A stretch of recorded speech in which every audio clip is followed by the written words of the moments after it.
Hello 12th commerce IP students. जो आज class हुई थी मैंने आपको मर्जिंग या ज्वाइनिंग ऑफ डेटा फ्रेम्स के बारे में बताया था। तो मैं वही मर्जिंग और या ज्वाइनिंग का प्रोसेस आपको करके दिखाने जा रहा हूँ। आप लोग इसको देखिए। मर्ज या ज्वाइन करने के लिए आपके पास दो डेटा फ्रेम्स की ज़रूरत पड़ेगी, जिनमें एटलीस्ट एक कॉलम जो है, एटलीस्ट एक कॉलम कॉमन होना चाहिए। जैसे ये दो डेटा फ्रेम्स में ऑलरेडी इसमें मैंने बनाया हुआ है, आप देखें। एक df1 नाम से है, एक df2 नाम से है। दोनों में एक कॉमन कॉलम है आईडी, वैल्यू भी 123 है। एक में नेम है और दूसरे में एज है। ठीक है, पहले में आईडी है 1 नेम अमित, 2 सुमित, 3 अजय। दूसरे में आईडी 1 एज 22, आईडी 2 एज 21 और 3 25 है। ये दोनों डेटा फ्रेम मैं आपको एक बार डिस्प्ले करके दिखा दे रहा हूँ। ये इस तरह से बने हुए हैं। अब इन दोनों डेटा फ्रेम को आपस में ज्वाइन करके या मर्ज करके एक तीसरा डेटा फ्रेम हमें बनाना है, pd.merge। इसमें आप दे दीजिए df1, फिर df2। df1 लेफ्ट फ्रेम हो गया और df2 राइट डेटा फ्रेम हो गया। ऑन इक्वल्स टू, यहाँ पर देंगे आईडी। तो ये आपका अब इसके बाद आप df3 जो मर्ज होने के बाद डेटा फ्रेम बना है उसको आप देख सकते हैं। ये देखिए, मर्ज होने के बाद ये डेटा फ्रेम आपका बन के आया। जहाँ जहाँ आईडी मैच कर रहा है वहाँ नेम और एज जो है वो ज्वाइन हो गए, और आपको ज्वाइन होने के बाद जो रिज़ल्ट है वो दिखाई पड़ रहा है। अब सपोज़ करिए कोई ये जो ज्वाइन हुआ है ये सबसे सिंपल ज्वाइन है, इसको इनर ज्वाइन भी बोलते हैं। अब इसमें अगर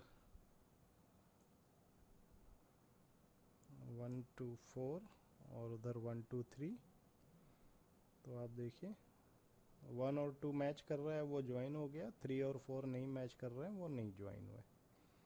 यही रिज़ल्ट आपको तब भी मिलेगा जब आप यहाँ पे लिखेंगे how equals to inner. Inner join का रिज़ल्ट भी सेम आएगा, क्योंकि ये बाय डिफ़ॉल्ट इनर ज्वाइन ही होता है। अब अगर ये लेफ़्ट ज्वाइन होता तो आउटपुट में थोड़ा डिफरेंस आ जाता। देखिए, अब आपको लेफ़्ट वाले के दो कॉलम, तो दो रो तो वो दिख रहे हैं जो ज्वाइन हो गए, और तीसरा वो भी दिख रहा है जो ज्वाइन नहीं हुआ, क्योंकि उसका मैचिंग जो है वो यहाँ पर नहीं है। वहाँ 3 है, यहाँ 4, तो ज्वाइन नहीं होना है। ज्वाइन तभी होगा जब मैच करेगा। तो लेफ़्ट वाले में हाउ इक्वल्स टू लेफ़्ट में जो लेफ़्ट डेटा फ्रेम का बचा हुआ रिकॉर्ड है वो दिखाई पड़ता है। और यही अगर मैं राइट कर दूं तो इसमें देखिए 1 2 4 हो गया, यानी राइट वाले डेटा फ्रेम का, यानी df2 का जो रिकॉर्ड ज्वाइन नहीं हुआ वो भी दिख रहा है। ज्वाइन वाले तो दिख ही रहे हैं, वो भी दिख रहा है जो ज्वाइन नहीं हुआ राइट वाले का। लेफ़्ट में वो भी दिखेगा जो लेफ़्ट के डेटा फ्रेम का जो भी रो ज्वाइन नहीं हुआ। ठीक है, और अगर इसको आउटर कर दें तो ये दोनों डेटा फ्रेम के बचे हुए जो नहीं ज्वाइन होने वाले रोज़ हैं वो भी दिखाएगा। देखिए यहाँ पे 1 2 तो ज्वाइन हुआ, नेम और एज दोनों दिखा रहा है, लेकिन 3 में नेम दिखा रहा है एज नहीं, और 4 में एज दिखा रहा है नेम नहीं।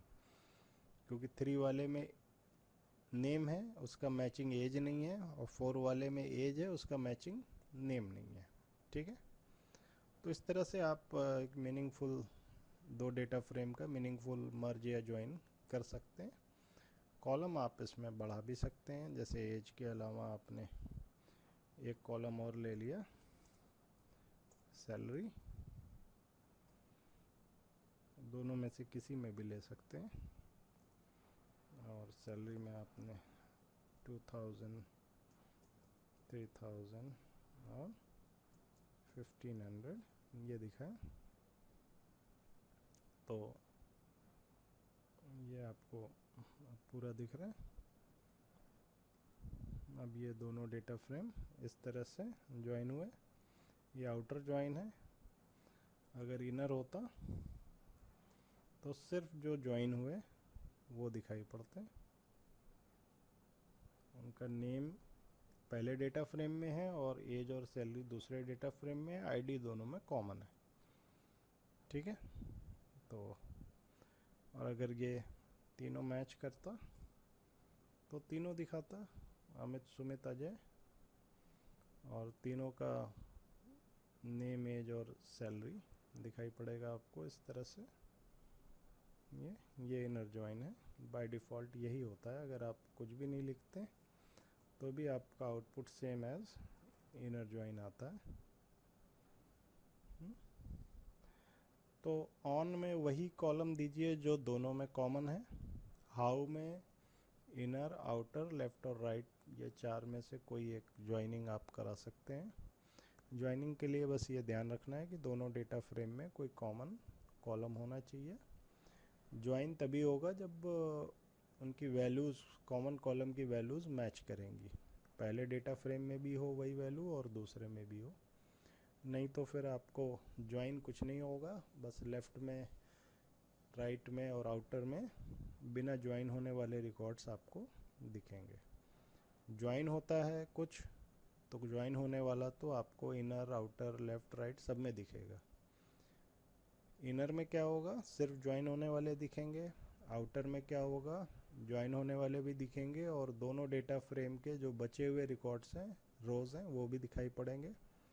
लेफ़्ट में सिर्फ लेफ़्ट डेटा फ्रेम का बचा हुआ दिखाई पड़ेगा ज्वाइन होने के अलावा। और राइट में ज्वाइन होने वाले तो दिखेंगे ही, साथ में जो राइट वाले डेटा फ्रेम के वो रिकॉर्ड्स, वो रोज़ जो ज्वाइन नहीं हो पाए वो भी दिखाई पड़ेंगे। ठीक है। तो ये आपका मर्ज या ज्वाइन है डेटा फ्रेम का। दो डेटा फ्रेम बना लीजिएगा, एक कॉमन कॉलम रखिएगा, नाम से ही कॉमन होगा, सेम नेम के एक एक कॉलम रख लीजिएगा। उसके बाद बाकी के कॉलम्स जो हैं वो जितने चाहे उतने कॉलम अलग अलग नाम से बना सकते हैं। सेम नेम से भी बना सकते हैं लेकिन बनाना नहीं चाहिए, तब भी दिखाएगा। जैसे एज को भी मैं बाय द वे नेम कर दूं अगर, तो इसका आउटपुट ऐसे आएगा, name x, name y. X मतलब लेफ्ट वाला और वाई मतलब राइट वाला, तो वो अलग कर देगा। कॉमन कॉलम इसमें आईडी है और नेम भी आपने कॉमन कर दिया तो उससे कोई दिक्कत नहीं है। आप ऑन आईडी कर रहे हैं मतलब आईडी को ही मैच करेगा ज्वाइन करने के लिए। ठीक है। तो लेकिन ऐसा करने से कोई फ़ायदा नहीं है। मर्ज या ज्वाइन का जो पर्पज़ है वो तभी सॉल्व होता है जब दोनों में एक कॉमन कॉलम हो, बाकी कॉलम्स की नाम और वैल्यू अलग हो, तो ये ज्वाइन करके दिखाएगा प्रॉपरली। ठीक है। Thank you.